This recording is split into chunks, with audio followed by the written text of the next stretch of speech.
Hello, everybody. I selected the case study of the Rainichi cult attack in Oregon in 1984.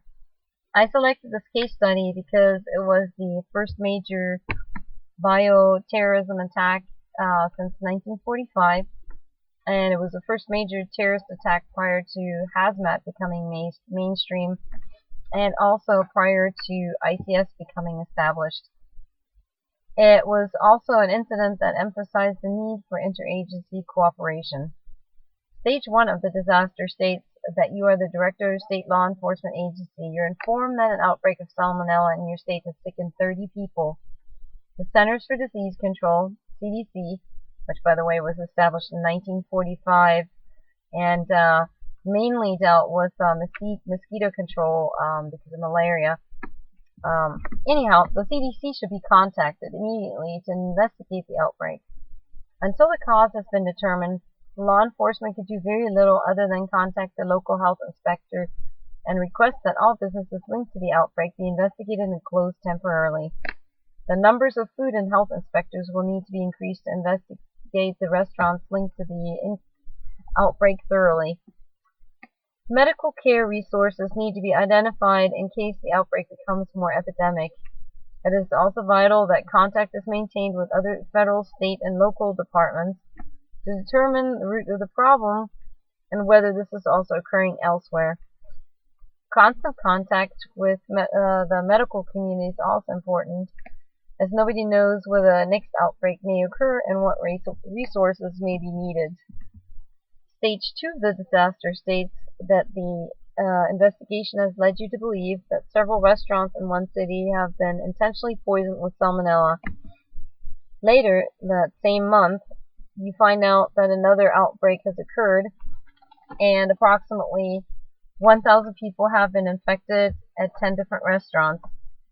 Additionally, local medical officials are worried that they have reached their limits as new cases continue to flood their facilities. As director, you need to coordinate with local law enforcement agencies to investigate the method used by perpetrators to spread salmonella at the restaurants and who is behind this plot. It is also important to determine the motives which may help in tracking down the criminals. Additionally, more doctors need to be recruited and more medical supplies acquired to treat infected patients. As Director of State Law Enforcement, you need to have data to support your position on what has occurred, as well as documentation to prove that more resources are required. Adequate documentation is essential to providing justification to politicians or other administrators to provide resources to your efforts. Stage 3 of the disaster states that the CDC and state health officials are working with your agency to determine the source of the outbreak. Investigators have concluded that the salad bars at the restaurants were contaminated with salmonella, and county officials believe that a local cult is responsible for the contamination. 2 county officials have previously fallen ill with similar symptoms after visiting the compound of this cult. A warrant must be obtained to search the compound for biotoxins and lab equipment. If found, arrests should be made of anybody remotely involved with the incident. After the arrests are made, an investigative team should be sent to collect evidence for the prosecution. In order to protect the public, law enforcement must impound any biotoxins found and try to get cult members to divulge the location of other stockpiles. Unfortunately, there is no way to protect the public from a biotoxin attack unless citizens notice suspicious behavior leading to an arrest. Key issues in this case study. Biotoxin attack can incapacitate a large portion of the population rather quickly, thereby overwhelming medical resources and first responders. The Rainichi cult salmonella attacks were carried out to influence local elections by incapacitating non-cult members. The most important factor in successfully stopping such an attack is to find the common link of infection and to try and find a way to prevent further dispersal of the biotoxin. My critique of this case study is I did like that it was talking about the background of this salmonella outbreak, basically what the motivation was, and that it did consider medical resources. However, I felt the emphasis was a little bit too much on law enforcement versus what the real issue was, which was of medical nature. Obviously, yes, you do need law enforcement to try and determine what the root problem is, where is it coming from, and who is dispersing it. However, the actual disaster is the fact that people are sick and continuing to get sick, and that would quickly overwhelm a small community such as in this case. What I learned from this case study was how important cooperation and coordination between agencies is, like in this case with the CDC or the health department.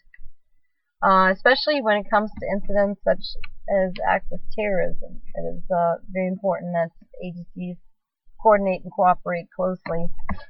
Due to their nature, their location, time, and means of attack are unpredictable, which makes preparedness almost impossible and response very difficult. However, if agencies train together and have a response plan in place that includes common procedures and integrated communications, the response will be much smoother. I did find some information on Wikipedia.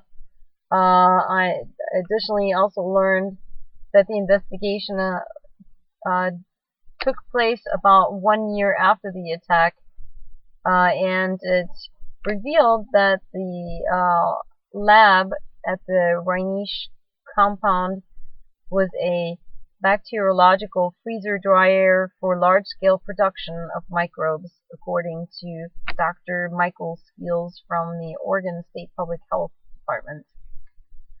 Also found were a copy of the Anarchist Cookbook, which most people are familiar with, and literature on the manufacture of explosive and military biowarfare.